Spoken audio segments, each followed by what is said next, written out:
Video చూసేటటువంటి మిత్రులందరికీ నమస్తే. ఎవరైతే మన యొక్క ఛానల్ కొత్తగా వస్తున్నారో ఛానల్ సబ్స్క్రైబ్ చేసుకోండి. వీడియో కనుక నచ్చితే లైక్ చేయండి, షేర్ చేయండి. మరి టాపిక్లోకి కనుక వెళ్తే, ఏపీ కానిస్టేబుల్ సంబంధించినటువంటి మెయిన్స్ రాత పరీక్ష 2024లో జరగాల్సి ఉంది. సో ఆ పరీక్షలో మరి ఉత్తీర్ణత సాధించడానికి, అలాగే ఉద్యోగాన్ని సాధించడానికి ఉండవలసినటువంటి సేఫ్ స్కోర్ ఎంత సేఫ్ స్కోర్ ఉంటే మనకు ఉద్యోగం రావడానికి అవకాశం అనేది ఉంది అని చెప్పేసి ఒకసారి పరిశీలించుకుంటే, ఆల్రెడీ మీకు తెలుసు, ఈ యొక్క కానిస్టేబుల్ ప్రిలిమ్స్ తర్వాత నుంచి ఇప్పటి వరకు కూడా ఎన్ని state level, central level exams అనేటివి పడినాయి, ఎంతమంది అభ్యర్థులు వాటికి రాయడం అనేది జరిగింది అనే విషయాన్ని ఒకసారి పరిశీలించండి. ఎవరి వరకు అవసరంలే, మీలోనే చాలామంది ఈ యొక్క కానిస్టేబుల్ ప్రిలిమ్స్ తర్వాత ఎస్ఏ ప్రిలిమ్స్ రాసిన వాళ్ళు ఉంటారు. అలాగే నిన్న మొన్న జరిగినటువంటి గ్రూప్ 2, గ్రూప్ 1 రాసిన వాళ్ళు ఉంటారు. ఎస్ఎస్సి జీడీ రాసిన వాళ్ళు ఉంటారు. బ్యాంకింగ్ ఎగ్జామ్స్ సైడ్ కూడా ఎగ్జామ్స్ రాసిన వాళ్ళు ఉంటారు. సో అలాగే చాలామందికి ఫినాన్షియల్ సిచ్యువేషన్స్ బాగా ఉండడం వల్ల, లేదంటే ప్రస్తుతం ఉన్నటువంటి చాలా ఈ గవర్నమెంట్ ఎగ్జామ్స్కి సంబంధించినటువంటి నోటిఫికేషన్లకు సంబంధించి ఆల్రెడీ ఎగ్జామ్స్ కూడా జరిగినాయి కాబట్టి వాటికి ప్రిపేర్ అయినటువంటి అభ్యర్థులు కోచింగ్ సెంటర్లోనూ, స్టడీ సెంటర్లోనూ విపరీతంగా కష్టపడుతున్నారు అనేటటువంటి మాట అయితే వాస్తవమే.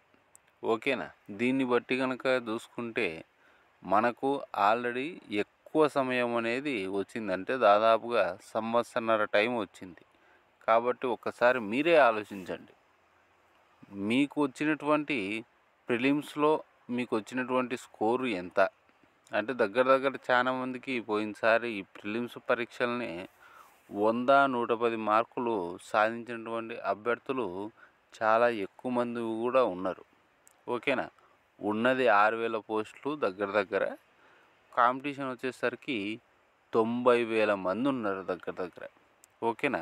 మరి ఇలాంటి పరిస్థితుల్లో మీరు కనుక మిగిలిన అభ్యర్థులతో పాటు మిగిలిన ఎవరైతే గ్రూప్ 2, గ్రూప్ 1 స్థాయి ఉద్యోగాలకు ప్రిపేర్ అయ్యి వాటి యొక్క ఎగ్జామ్స్ రాసి, అలాగే పోలీస్ కానిస్టేబుల్ ప్రిలిమ్స్ క్వాలిఫై అయ్యి ఈవెంట్స్ మరియు మెయిన్స్ రాత పరీక్షలకు సిద్ధమవుతున్నారో వారిని కనుక బేస్ చేసుకుని కనుక చూస్తే, ఓకేనా, నాకు తెలిసినంతవరకు ఇది 2019 ఎక్స్పెక్టెడ్ కట్ ఆఫ్. ఇది జనరల్ వాళ్ళకు వచ్చేసరికి 131 వచ్చింటే, లేదా బీసీ వాళ్ళకు వచ్చేసరికి 124, ఓబీసీ వారికి వచ్చేసరికి అదే బీసీ వాళ్ళదే 122, ఎస్సీ ఎస్టీలకు వచ్చేసరికి ఒక 120 దగ్గర వస్తే జాబ్ వస్తుందని చెప్పేసి 2019 కట్ ఆఫ్ మీద ఎక్స్పెక్టెడ్ కట్ ఆఫ్ అనేది చెప్పడం అనేది జరిగింది. దాదాపుగా అదే జరిగింది.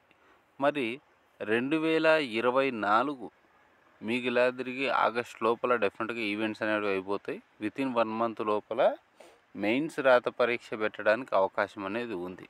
మరి అక్కడ కనుక చూసుకుంటే నాకు తెలిసినంత వరకు డెఫినెట్గా ఈసారి జనరల్ కట్ ఆఫ్ 140 దగ్గర, ఓబీసీ కట్ ఆఫ్ 135 దగ్గర, ఎస్సీ వారికి వచ్చేసరికి 130, ఎస్టీకి వచ్చేసరికి 125 మార్కుల పైన వచ్చిన వారికి జాబ్ రావడానికి 100% ఛాన్స్ ఉంది. ఎందుకు సార్ ఇంత కట్ ఆఫ్ చెప్తున్నారు? మరి ప్రీవియస్ కట్ ఆఫ్లు మా డిస్టిక్లు కనుక చూసుకుంటే సివిల్ కానీ, ఏఆర్ కానీ, ఏపీ, ఎస్పీ కానీ కొంచెం తక్కువ ఉన్నాయి కదా అని చెప్పేసి మీరు అనుకోవచ్చు.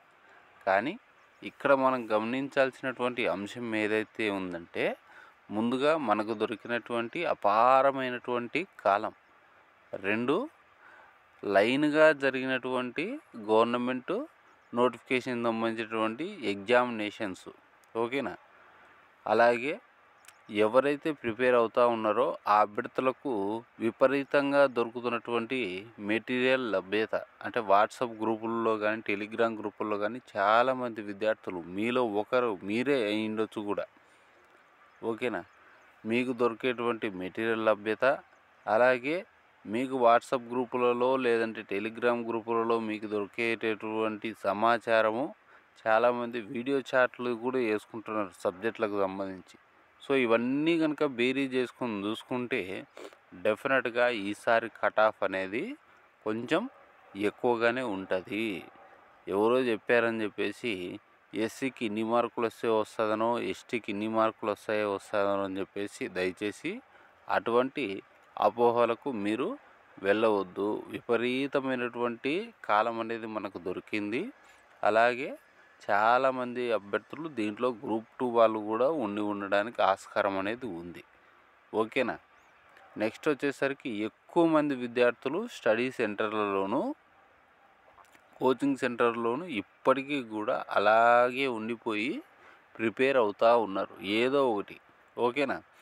ఏదో ఒక కోచింగ్ సెంటర్లో ఉండిపోయినారు. అది గ్రూప్ 2 అయి ఉండొచ్చు, లేదా నెక్స్ట్ పడేటువంటి ఫారెస్ట్ డిపార్ట్మెంట్ నోటిఫికేషన్లు అయి ఉండొచ్చు, లేదా ఆల్రెడీ జరగడానికి అవకాశం ఉన్నటువంటి ఆర్ఆర్బి ఎస్ఐ అది ఆర్పిఎఫ్ లేదా ఈ టెక్నీషియన్ సంబంధించి ప్రిపేర్ అయ్యేటువంటి వాళ్ళు కూడా ఉండి ఉండొచ్చు.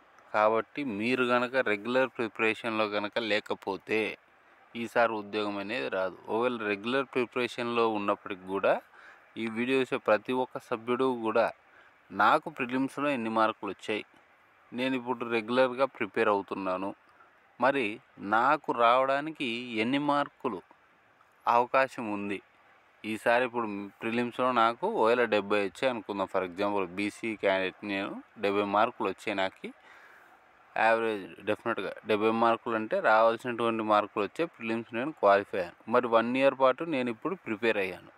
ఓకేనా. 1 ఇయర్ పాటు నేను ప్రిపేర్ అవుతూ ఉన్నాను, మిగిలిన ఎగ్జామ్స్ కూడా రాస్తూ ఉన్నాను, రెగ్యులర్గా చదువుతూ ఉన్నాను. మరి నాకు పెరగడానికి అవకాశం ఎన్ని మార్కులు ఉన్నాయి? డెఫినెట్గా ఆ అబ్బాయికి 70కి 70 పెరగడానికి అవకాశం ఉంది. ఎప్పుడు?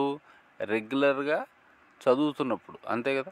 రెగ్యులర్గా కనుక మీరు కనుక చదువుతూ ఉంటే డెఫినెట్గా 130 నుంచి 140 ప్లస్, అంతే కదా. 130 నుంచి 140 ప్లస్ మధ్యన కనుక మీ స్కోరును కనుక పెట్టుకోగలిగినారంటే ఎస్సీ, ఎస్టీ, బీసీ, ఓసీ ఈ యొక్క కేటగిరీలలో ఏదైనప్పటికీ కూడా స్త్రీ అభ్యర్థులైనా కానీ సరే, ఓకేనా, వారికి 100% ఉద్యోగం అనేది రావడానికి అవకాశం అనేది ఉంది. అంతకుమించి తక్కువలో మాత్రం ఎప్పుడూ కూడా ఆలోచించొద్దు. నేను చేసే ప్రతి ఒక్క వీడియో కూడా ఏదో వ్యూస్ కోసం అనేది చేయట్లేదు. ఈ వీడియో చూసే ప్రతి ఒక్క అభ్యర్థికి కూడా ఉద్యోగం రావాలి అనేటువంటి ఆలోచనతోనే అభ్యర్థి చేసేటువంటి ఏవైతే తప్పులు ఉన్నాయో వాటిని సరి చేసుకునే విధానంలోనే వీడియోస్ అనేది చేస్తూ ఉన్నాను. ఆల్రెడీ ప్రిపేర్ నేను విద్యార్థులను చేస్తూ ఉన్నాను కాబట్టి నాకున్నటువంటి అనుభవం దృష్ట్యా మీకు ఉద్యోగం అనేది రావాలి. ఉద్యోగం రావాలంటే మీరు ఎలా ప్రిపేర్ కావాలి, మీ యొక్క అప్రోచ్ అనేది ఎలా ఉండాలి అనేటువంటి దాంతో మాత్రమే వీడియో చేస్తూ ఉన్నాను. రెగ్యులర్గా మీ ప్రిపరేషన్ కనుక కొనసాగిస్తున్నట్టు కనుక ఉంటే డెఫినెట్గా మీ యొక్క స్కోరు హై లెవెల్లో ఉంటుంది.